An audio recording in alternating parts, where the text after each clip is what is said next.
नमस्कार साथियों, आज हम पढ़ने जा रहे हैं खिलाफत मूवमेंट। प्रीवियस 2 वीडियोस के अंदर हमने नॉन कॉपरेशन मूवमेंट और चौरी चौरा इंसिडेंट पढ़ा था। अगर आपने वो वीडियो ना देखे हों तो वो भी ज़रूर देखिएगा। आज हम पढ़ने जा रहे हैं खिलाफत मूवमेंट। आज हम पढ़ेंगे खिलाफत मूवमेंट क्या था, खिलाफत मूवमेंट क्यों चलाया गया था, किसके द्वारा चलाया गया था और खिलाफत मूवमेंट की एंडिंग कैसे हुई और नॉन कॉपरेशन और खिलाफत मूवमेंट साथ साथ पैरेलल कैसे चले थे। देखिए, इस मूवमेंट के नाम में ही इसका अर्थ है, वो हम आगे जाके पढ़ेंगे। खिलाफत मूवमेंट भारतीय मुस्लिम्स द्वारा चलाया गया था। खिलाफत मूवमेंट भारतीय मुस्लिम्स द्वारा चलाया गया था। खिलाफत मूवमेंट का मुख्य उद्देश्य था तुर्की या टर्की, हम जो भी कहें, उसके एम्पायर डिवीज़न का अपोज करना मेन उद्देश्य था खिलाफत मूवमेंट को चलाने का। भारतीय मुस्लिम ने खिलाफत मूवमेंट चलाया अंग्रेज़ों के खिलाफ। टर्की के अंदर टर्की का जो सुल्तान था, तुर्की का जो सुल्तान था, उसको पूरे दुनिया के मुस्लिम अपना रिलीजियस टीचर, धार्मिक गुरु मानते थे और उस सुल्तान को कहते थे खलीफा। तो इसी नाम में ही सारा मतलब है खलीफा। खलीफा का मतलब होता है सुप्रीम रिलीजियस लीडर। तो टर्की के सुल्तान को खलीफा कहते थे और खलीफा का पूरा मतलब होता है सुप्रीम रिलीजियस टीचर।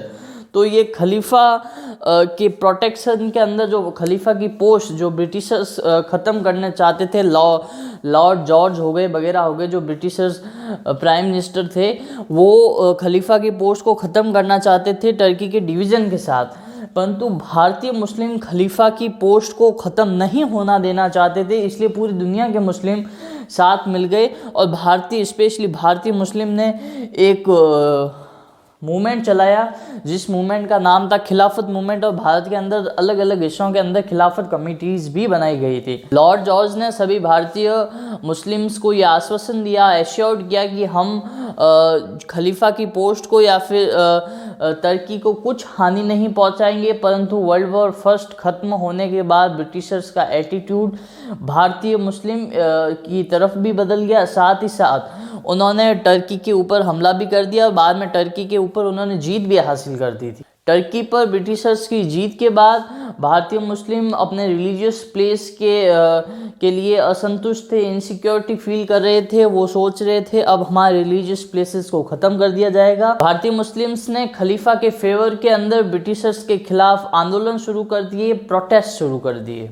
खिलाफत मूवमेंट के मेन लीडर बने मौलाना अब्दुल कलाम आज़ाद, डॉक्टर M.A. अंसारी, हाकिम अजमल खान, मौलाना शौकत अली, मौलाना मोहम्मद अली और इनके अलावा भी काफ़ी मुस्लिम लीडर खिलाफत मूवमेंट के लीडर बने।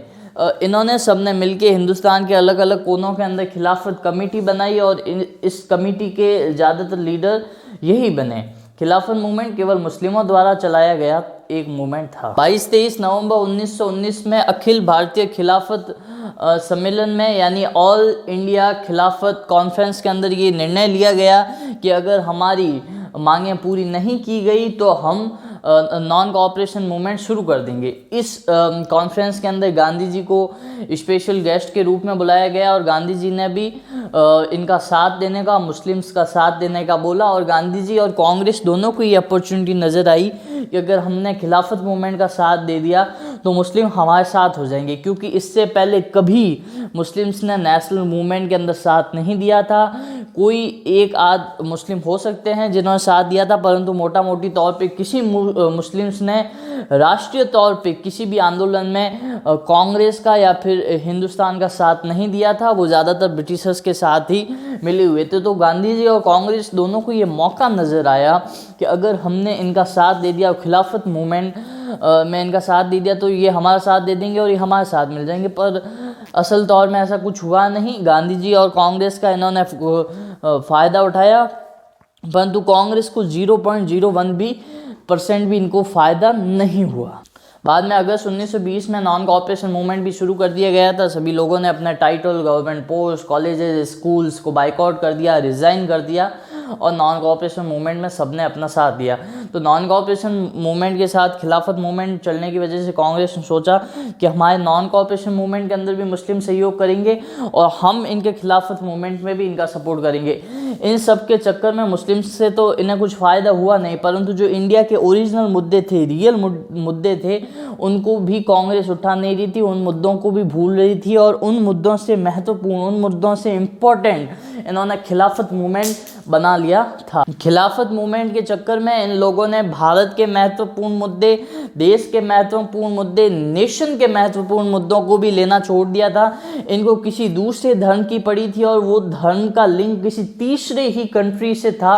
उस खिलाफत मूवमेंट को लेके कांग्रेस चल रही थी और वो देश के मुद्दों में ही ध्यान नहीं दे रही थी। पंजाब के अंदर जो कांड हो रहे थे उन पे उन्होंने ध्यान नहीं दिया, बाकी देश के मुद्दों पे उन्होंने ध्यान नहीं दिया इस खिलाफत मूवमेंट के चक्कर में, इस खिलाफत मूवमेंट के लिए। और इन्हें खिलाफत मूवमेंट से कुल मिला के कोई फ़ायदा ही नहीं हो रहा था। इनके लिए खिलाफत मूवमेंट ज़्यादा इंपॉर्टेंट था as compare to importance of country, और कंट्री के अंदर वाली चीज़ों से, कंट्री के अंदर वाले एडमिनिस्ट्रेशन से महत्वपूर्ण इन्हें दूसरे देश की किसी तीसरी पोस्ट पे रहने वाले खलीफा से मतलब था। इन्हें केवल मुस्लिम्स का सपोर्ट चाहिए था। मुस्लिम कभी किसी नेशनल मूवमेंट में कांग्रेस का साथ दिया ही नहीं था। इनमें कभी नेशनलिज्म की भावना, राष्ट्रवाद की भावना उत्पन्न हुई नहीं थी। 1920 में लमसम 18,000 मुस्लिमों ने भारत छोड़ दिया, क्योंकि वो ब्रिटेन के अंडर, ब्रिटेन के राज के नीचे वो नहीं रहना चाहते थे। इसे वो अनास्तिकता मानते थे, इररिलीजियस मानते थे, क्योंकि उस ब्रिटेन ने उनके खलीफा पोस्ट को ख़त्म कर रहे थे। बाद में अली ब्रदर्स को भी अरेस्ट कर लिया गया। बाद में 1922 के अंदर मुस्तफ़ा कमाल पाशा के अंदर लीडरशिप के अंडर तुर्की के लोगों ने विद्रोह कर दिया। वहाँ पे उन लोगों ने विद्रोह करके तुर्की से अलग होने का सोचा। बाद में 1922 के अंदर मुस्तफ़ा कमाल पाशा के अंडर लोगों ने विद्रोह कर दिया और शासक की गद्दी से उतार दिया। अब तुर्की की शासक की गद्दी पे कोई था ही नहीं। बाद में 1924 के अंदर पाशा ने ये जो खलीफा की पोस्ट थी, इस खलीफा की पोस्ट को ही ख़त्म कर दिया, जिस पोस्ट के चक्कर के अंदर हिंदुस्तान में ये खिलाफत मूवमेंट हो रहा था, उस खलीफा की पोस्ट को ही ख़त्म कर दिया। ना केवल हिंदुस्तान में बल्कि दुनिया के किसी कोने या हिंदुस्तान में एक चूं तक नहीं हुई, किसी मुस्लिम ने ये आवाज़ तक नहीं उठाई कि आप खलीफा के पोस्ट को ख़त्म क्यों कर रहे हैं, खलीफा को ख़त्म क्यों कर रहे हैं। और जिसके लिए हिंदुस्तान के अंदर इतने बड़े बड़े मूवमेंट हो रहे थे, उसको किसी को कोई लेना देना ही नहीं था। यूँ एक चुटकी के अंदर खलीफा की पोस्ट को ख़त्म कर दिया गया और किसी भारतीय मुस्लिम ने एक भी आवाज़ नहीं उठाई, एक भी आंदोलन नहीं किया। अंत में देखा जाए तो नॉन कोऑपरेशन मूवमेंट और खिलाफत मूवमेंट दोनों अनसक्सेसफुल रहे, दोनों फेल रहे। भारतीय लोगों ने गांधी जी और कांग्रेस की आलोचना की कि हमारे नेशनल मूवमेंट के साथ इस खिलाफत मूवमेंट को जोड़ने की क्या आवश्यकता थी, खिलाफत मूवमेंट को हमें क्या मतलब था, जिस खिलाफत मूवमेंट से हमारा कोई लेना देना ही नहीं था, जिससे हमारा कोई काम ही नहीं था, उस खिलाफत मूवमेंट का सहयोग देके आपको क्या मिल गया और किसी सिंगल मुस्लिम्स का आपको सपोर्ट नहीं मिला। खिलाफत मूवमेंट से भारतीय हिंदुओं को कोई फ़ायदा नहीं हुआ। इस मूवमेंट के अंदर भारतीय हिंदुओं की पूंजी लगी थी, भारतीय हिंदुओं के पैसे लगे थे, भारतीय हिंदुओं ने अपना खून बहाया, पसीना बहाया, परंतु भारतीय हिंदुओं को इस मूवमेंट के अंदर कुछ नहीं मिला। अंत में भारतीय हिंदुओं को नकार दिया गया और उनके पैसे भी इस्तेमाल कर दिए गए और उनको भी प्रयोग में ले लिया गया। तो आज हमने पढ़ा खिलाफत मूवमेंट। अगर आपको वीडियो पसंद आया हो, लाइक, शेयर और चैनल को सब्सक्राइब जरूर कीजिएगा। प्रीवियस 2 वीडियो चौरी चौरा और नॉन कोऑपरेशन मूवमेंट भी जरूर देखिएगा। जय हिंद, जय भारत, वंदे मातरम।